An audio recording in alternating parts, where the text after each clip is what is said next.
number 10, Stuart Nash.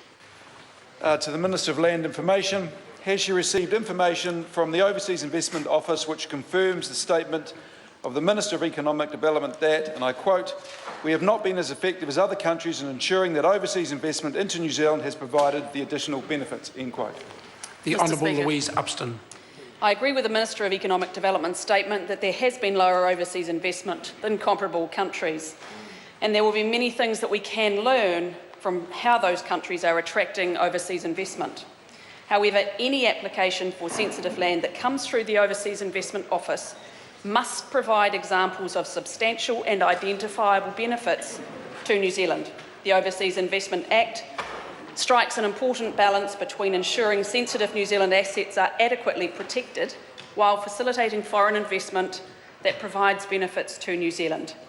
We can't be Fortress New Zealand if we want an economy that is internationally competitive and better placed to deliver higher incomes and better services to New Zealand. Supplementary question. Supplementary question, Stuart Nash. Can she confirm that since the start of 2012 to the end of 2014, the Overseas Investment Office has approved 296 consents for the sale of sensitive land to foreign investors and turned down exactly zero? Mr. Speaker. The Honourable Louise Upston. I'm not going to confirm the exact statistics that the member has confirmed, but what I would say, Mr. Speaker, is to explain that there is a process for the receipt of Overseas Investment Office applications. Not all of them are then put forward for assessment. So there is a pre-assessment process that only ensures high-quality applications are considered. Once accepted for assessment, applications go through a rigorous assessment process as the OIO assesses the applications against the criteria. Mr. Speaker, in recent times, 3 have been declined. Point of order, Mr. Speaker. Point of order, Stuart Nash. I'd like to table a document that shows since the beginning of 2012. Order. I just need this. I know what it'll show. We just need the source of the document. Parliamentary Library. No, that is available to all members. Oh, okay. Supplementary question. Supplementary question, Stuart Nash. How many jobs have been created by the 716 successful foreign investors in sensitive New Zealand land who promised to create jobs as part of their consent application, or doesn't the Overseas Investment Office keep statistics on this? Mr. Speaker. Honourable Louise Upston.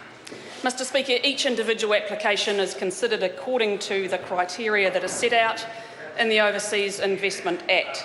Actually, this side of the House strengthened those requirements in 2010 with the Ministerial Directive.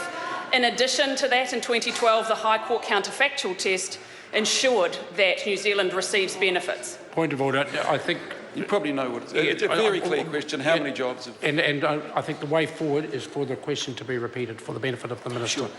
Happy to do that. How many jobs have been created by the 716 successful foreign investors in sensitive New Zealand land who promised to create jobs as part of their consent application, or doesn't the Overseas Investment Office keep statistics on this? Mr. Speaker. The Honourable Louise Upston. While the Overseas Investment Office doesn't aggregate data on the lists of benefits successful applications will have for New Zealand, every single application has to show measurable and identifiable benefits to New Zealand. This includes the number of jobs. Supplementary question. Order. Supplementary question, Stuart Nash. What is the value of increased export receipts promised by the 358 successful overseas investors in sensitive New Zealand land who promised to increase export receipts as part of their consent application, or doesn't the Overseas Investment Office keep statistics on this? Mr. Speaker. The Honourable Louise Upston. Mr. Speaker, I'm more than happy to take the House's time going through some of the answers that have already been provided to that member through written questions. As I said before, the Overseas Investment Office does not aggregate data.